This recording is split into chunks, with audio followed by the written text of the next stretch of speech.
जैसे मेरे मन में कभी-कभी ये ख़्याल आता है कि क्या पढ़ाई का मतलब सिर्फ़ ये है कि हम एक नौकरी कर लें और नौकरी करके अपना जीवन चला लें? हमारा जन्म सिर्फ़ इसलिए हुआ है कि हम एक पढ़ाई कर लें, अपना शादी कर लें और अपने बच्चे पैदा कर लें और फिर अपना जीवन उसी तरह से जी के और ख़त्म कर लें। क्या हमारा बिल्कुल। जन्म इसलिए हुआ है?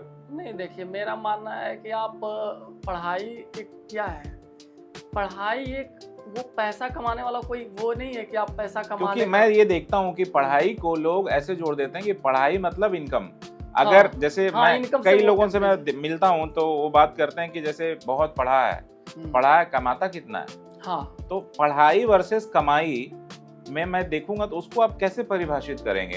कैसे बोलोगे, कैसे समझाएँगे आप लोगों देखिए को? मैं तो मान क्योंकि देखिए असली बात का जो चैनल है इसको लोग सुनते हैं जी, जी, और बिल्कुल। इसकी जो पैठ है वो हिंदी भाषी स्टेट्स में ज़्यादा है। जी, जी, तो लोग सुनेंगे तो उनको कुछ सीखना चाहिए। मतलब जी, बिल्कुल। इसका पर्पस सिर्फ़ ये नहीं है कि हम कुछ बोलें और कुछ लोग सुनें, कुछ उनके जीवन पे उसका इम्पैक्ट होना चाहिए। जी, बिल्कुल। बदलाव आना चाहिए उनके जीवन में। लोग सुने तो सोचे कि नहीं यार ये लोग कुछ तो कर रहे हैं जिससे समाज में हाँ, बदलाव आए। बिल्कुल।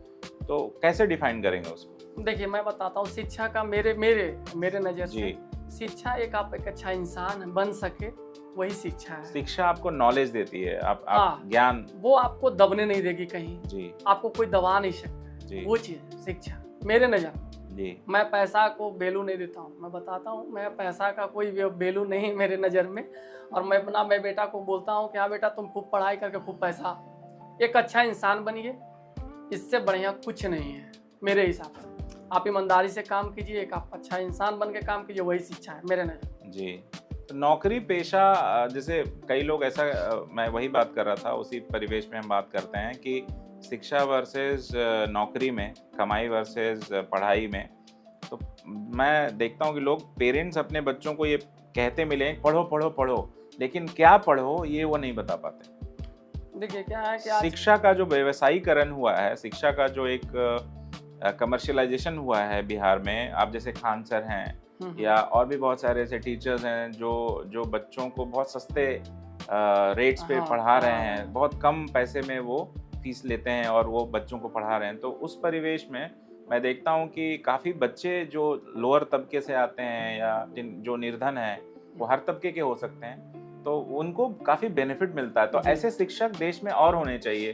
तो मेरे ख्याल में पेरेंट का जो सरदर्द है, पेरेंट को के पास जो एक बोझ है कि हमें शिक्षा दे दें बच्चों को और बच्चा वो क्या करेगा वो उस पे छोड़ दें। वो अपने इंटरेस्ट पे छोड़ दें उसको।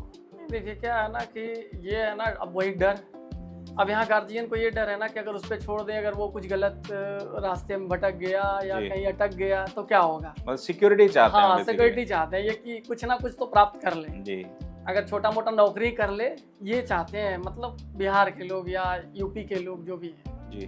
भारत एज़ अ देश कैसा लगता है आपको? भारत बहुत, आपको ऐसा लगता है कि आप भारत में पैदा नहीं होते, कहीं और पैदा होते? नहीं मुझे तो भारत बहुत पसंद है, क्योंकि मुझे तीनों सीजन का यहाँ मजा मिलता है। ठंडा, गर्मी, बरसात, तीनों सीजन का मुझे मजा मिलता है। भारत में कई जगह ऐसे हैं जहाँ पे सीज़न एक जैसा ही होता है। और यहाँ का मुझे हर 50 किलोमीटर पे आपका लैंग्वेज चेंज हो जी। जाता है। अब भाषा कहीं कहीं मगही, कहीं भोजपुरी, कहीं हिंदी, बहुत तरह अच्छा मैथिली, लगता है वो हाँ, तो अच्छा बदलाव। लगता है। वो आप मतलब जैसे ही आप इंटर कीजिएगा ना और लैंग्वेज सुनिएगा तो आपको लगेगा कि मैं अलग जगह आ गया हूँ। तो ये मुझे बहुत अच्छा लगता है जी। यहाँ। भारत के बारे में कुछ और बताइए।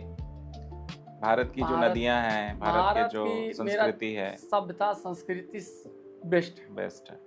इसका कोई जोड़ नहीं है, आप जी। देखिए ऐसा कहीं नहीं है जैसा मेरा इंडिया में। बस यहाँ इसको लोग कुछ बर्बाद करके कर दिए हैं, चाहे जो भी रीजन रहा आजकल हो। संस्कृति थोड़ी धूमिल हो रही है। देखिए अब ये है ना, पश्चिमी सभ्यता हम लोग पे हावी होते जा जी। रही है और हमारे युवा भी उसी उसके पीछे तरफ। भाग रहे हैं।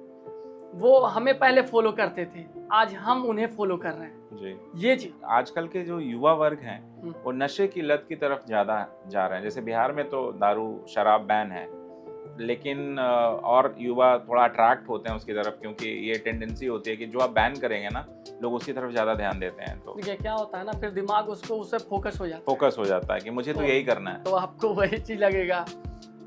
और मैं जितना जानता हूँ, मैं भी गांव से जुड़ा हुआ, जी, तो मुझे लगता है कि जैसे आप बोले ना कि नशा की तरफ क्यों भाग रहे हैं युवा, अब मानिए आप मेरे दोस्त हैं, जी।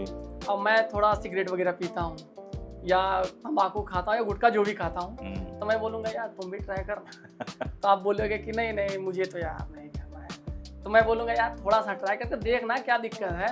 पहले मैं क्या करूँगा, आपको धीरे धीरे देता जाऊँगा, आप धीरे धीरे उसका आदी बन जाओगे, फिर आपसे फिर मैं खाऊँगा।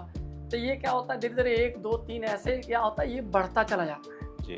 समझे। ये और ये अभी तो और जैसे शराब में मैं बोलता हूँ, कुछ लोग शराब की पार्टी कर रहे हैं जी।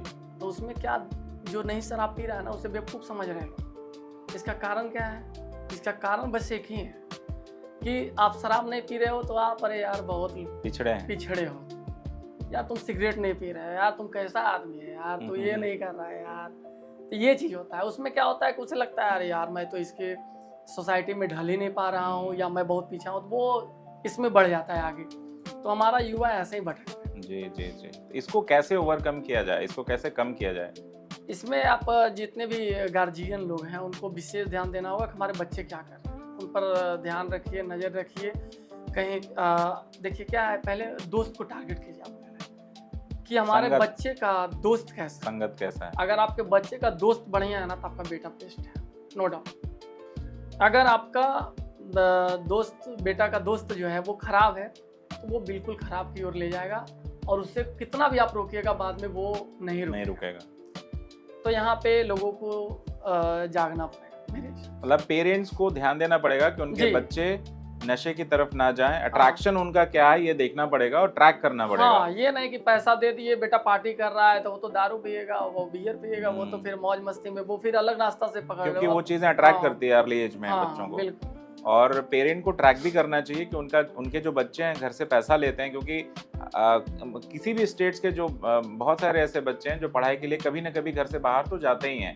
जब आप घर से बाहर जाते हैं तो पेरेंट्स को ये चाहिए कि उनका बच्चा क्या कर रहा है, उनको ट्रैक जरूर करें। कहाँ जा रहा है, क्यों जा रहा है, क्या कर रहा है, ये बिल्कुल सवाल पूछना चाहिए। इर्रिस्पेक्टिव ऑफ जाति धर्म, आप सब धर्मों से, सब सारे धर्मों के पेरेंट्स से मेरा रिक्वेस्ट है कि आप अपने बच्चे को ट्रैक जरूर करिए, उनको देखिए, उनको समझाइए, उनके साथ बैठिए, उनके साथ फ्रेंडली रहिए। और यही एक तरीका है कि आप उनको समझा पाएंगे कि क्या सही है जीवन में, क्या गलत है। उनको समझिए। अगर देखिए साथ बैठिएगा तो बच्चों को समझ पाइएगा, और साथ आप बैठेंगे ही नहीं तो क्या समझेंगे।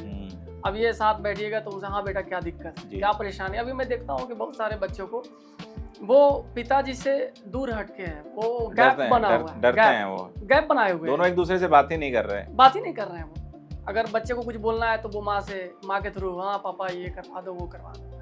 तो ये गैप नहीं होना चाहिए मेरे हिसाब से। मैं पापा के साथ बैठ के बात करता हूँ, मैं अपना ही बताता हूँ जी। और मुझे पापा एज दोस्त ट्रीट भी करते हैं, और मैं जो भी होता हूँ मैं खुल के बात करता हूँ। पापा मुझे ये दिक्कत है या मुझे आज तक एक थाप भी, मतलब जहाँ पड़ जाता हमारी लैंग्वेज में थाप बोलते हैं, मघी में थाप बोलते हैं उसको, एक थाप नहीं मारे। जब नहीं मारे हैं, फिर भी मैं आज कोई नशा नहीं करता हूँ, ना बीड़ी, ना पान, ना सिगरेट। पान खाता हूँ मीठा वाला, खा लिया कभी कभी, ऐसे तो मैं खाता ही नहीं हूँ। तो ये चीज़ है। बहुत बढ़िया।